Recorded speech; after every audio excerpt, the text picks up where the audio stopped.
BA second year के प्यारे विद्यार्थियों, आज पॉलिटिकल साइंस के द्वितीय प्रश्न पत्र में आज का जो अपना टॉपिक है वो टॉपिक है उपराष्ट्रपति का निर्वाचन बताइए।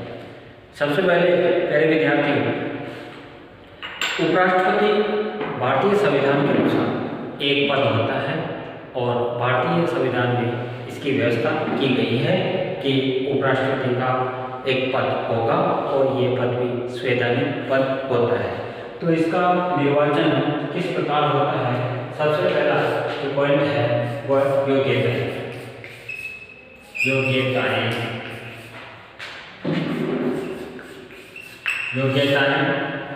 योग्यताएं के पहला पॉइंट वह भारत देश का नागरिक हो। दूसरा पॉइंट उसकी आयु कम से कम 35 वर्ष से कम न हो।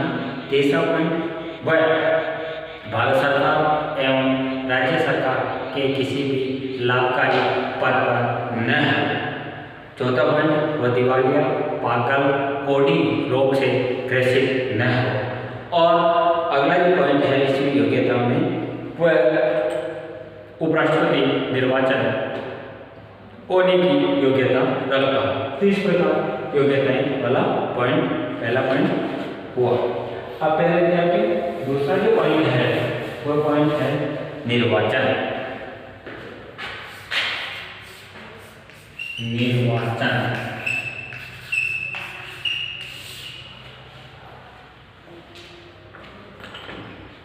भारतीय संविधान के अनुसार उपराष्ट्रपति का निर्वाचन संसद के अर्थात संसद, लोकसभा और राज्यसभा।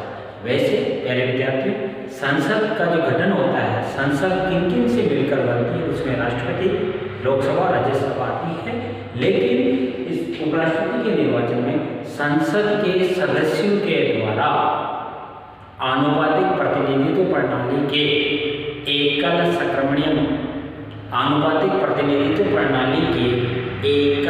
संक्रमणीय मत प्रणाली के द्वारा अप्रत्यक्ष रूप से गुप्त मतदान के द्वारा उपराष्ट्रपति का निर्वाचन होता है।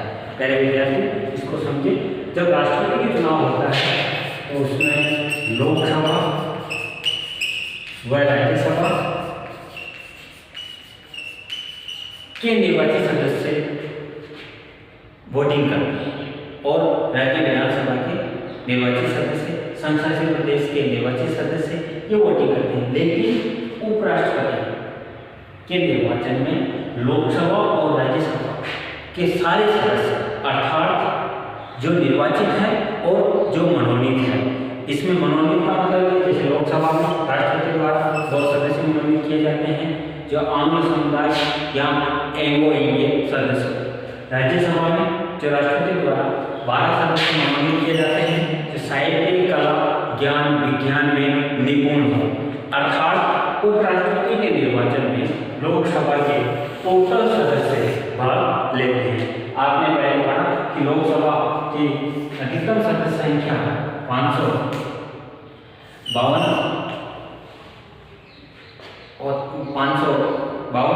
और न्यूनतम सदस्य संख्या 545।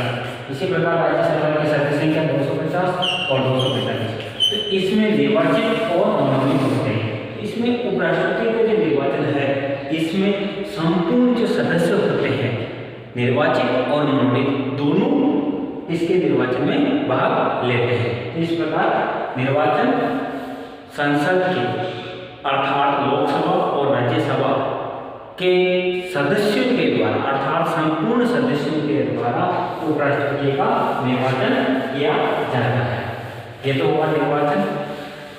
अब तीसरा पॉइंट है पहले विद्यार्थी निर्वाचन के बाद तीसरा पॉइंट है कार्यकाल। कार्यकाल बाद में चौथा पॉइंट पढ़ लेंगे। पहले तीसरा पॉइंट पढ़ें शपथ।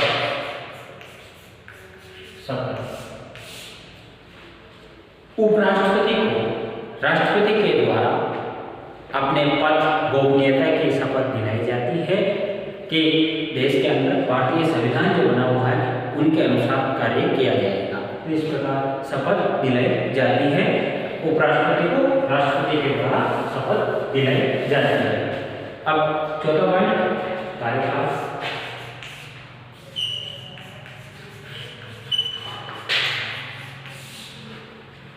उपराष्ट्रपति जो होता है, प्यारे विद्यार्थियों यहाँ पे एक चीज ध्यान रखें, उपराष्ट्रपति होता है वह राज्यसभा का पदेन सभापति होता है। राज्यसभा आपने पढ़ा पहले कि राज्यसभा के सदस्यों का कार्यकाल 6 वर्ष होता है, 6 वर्ष होता है, लेकिन 2 वर्ष के बाद, कितने 2 वर्ष के बाद एक सदस्य सेवा से हटा दिए जाते हैं, उन्हें नहीं लिए जाते हैं। अर्थात राज्यसभा के सदस्यों के द्वारा उपसभापति का निर्वाचन तो किया जाता है, सभापति का निर्वाचन नहीं किया जाता। अर्थात ऑलरेडी जो भी देश के अंदर उपराष्ट्रपति होता है वह राज्यसभा का पदेन सभापति होता है। इस प्रकार कार्यकाल भारतीय संविधान के अनुसार उपराष्ट्रपति का कार्यकाल है वह 5 वर्ष का होता है।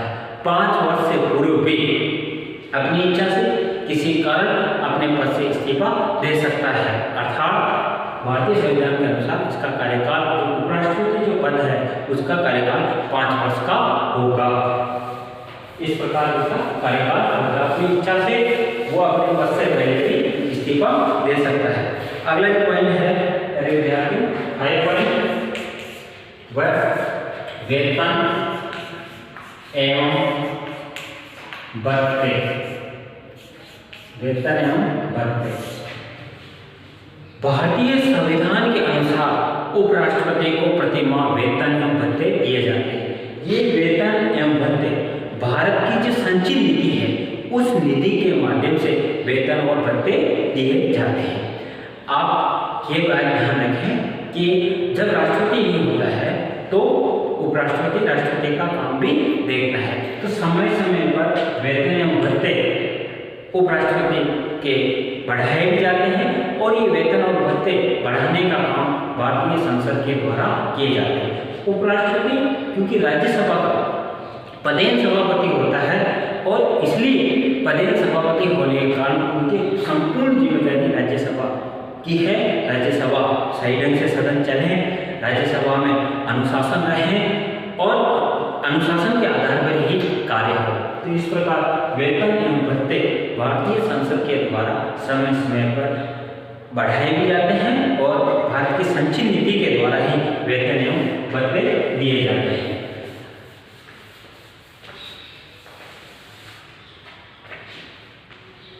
अब उपराष्ट्रपति की शक्तियां, उपराष्ट्रपति की शक्तियां। पहला पॉइंट, राज्यसभा का पदेन सभापति।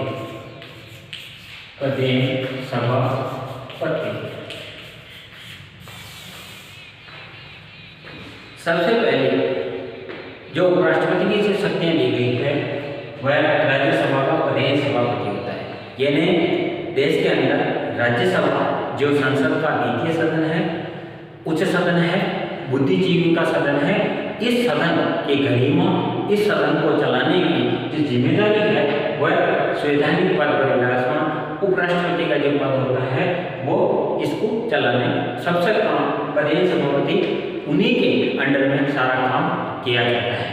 क्योंकि हमारे देश के अंदर अगर जो कानून बनना है वो संसद के दोनों सदनों अर्थात लोकसभा के सदस्यों के द्वारा, द्वितीय सदस्यों के द्वारा पारित होने के बाद राज्यसभा में भेजा जाता है और राज्यसभा के द्वितीय सदस्यों के द्वारा वह पारित होने के बाद अंतिम राष्ट्रपति के हस्ताक्षर के लिए भेजा जाता है और राष्ट्रपति के हस्ताक्षर होने के बाद ही वह कानून का रूप धारण करता है। तो इसलिए उपराष्ट्रपति की जो पावर दिया गया, शक्तियां दी गई है, राज्यसभा का पदेन सभापति महत्वपूर्ण काम है।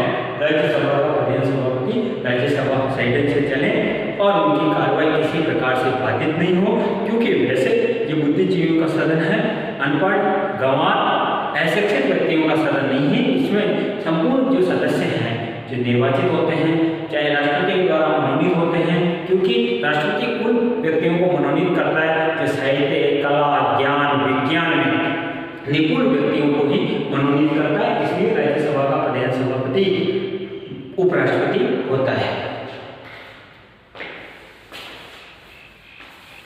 अगली जो शक्तियां कार्यपालिका संबंधी शक्तियां, कार्यपालिका संबंधी शक्तियां। उपराष्ट्रपति ये देखता है कि सरकार सही ढंग से कार्य कर रही है नहीं कर रही है, इसलिए कहा गया है कि उपराष्ट्रपति को कार्यपालिका संबंधी शक्तियां भी दी गई है कि समय समय पर सरकार से जवाब मांग सकता है, जानकारी प्राप्त कर सकता है, या उनको लगे कि भाई इसमें ये कमी है तो सरकार को कह सकता है, सरकार को इस बारे में अवगत करवाया जा सकता है। तीसरा पॉइंट, न्यायिक शक्तियां।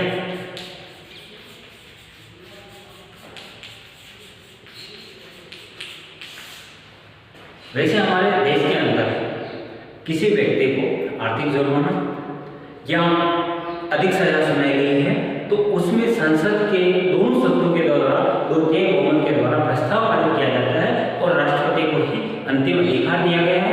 लेकिन उनकी गैर मौजूदगी में भी न्यायिक शक्तियां उपराष्ट्रपति के पास प्राप्त है।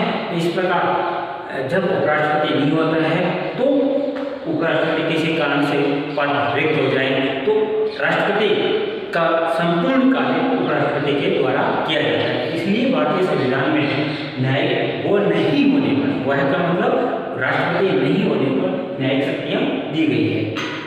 अगला जो पॉइंट है वह है राष्ट्रपति नहीं होने पर, राष्ट्रपति की अनुपस्थिति में, राष्ट्रपति की अनुपस्थिति में उपराष्ट्रपति राष्ट्रपति के पद को देखता है। पहले विद्यार्थी, भारतीय संविधान में यह व्यवस्था की गई है कि राष्ट्रपति किसी कारण से बीमार हो जाए, उनकी मृत्यु हो जाए तो चुनाव, क्योंकि हमारे भारत देश के अंदर ये परंपरा है कि कोई भी सीट रिक्त हो जाने पर 6 माह के अंदर उसके चुनाव करवाना अति आवश्यक है। ये लोकतंत्र शासन व्यवस्था में, भारतीय संविधान में ये नियम बनाए गए। लेकिन 6 महीने तक वो सीट रिक्त नहीं रहे, उसकी जिम्मेदारी किसको दी जाए? उसकी जिम्मेदारी राष्ट्रपति की अनुपस्थिति में सारे कार्य उपराष्ट्रपति के द्वारा किए जाते हैं। तो प्यारे विद्यार्थी, इस प्रकार उपराष्ट्रपति का निर्वाचन होता है और एक सामान्यकालीन शक्तियां उपराष्ट्रपति को दी गई है। इस प्रकार ये आज का अपना टॉपिक हुआ। बहुत बहुत धन्यवाद। BA पार्ट सेकेंड ईयर के प्यारे विद्यार्थियों, पॉलिटिकल साइंस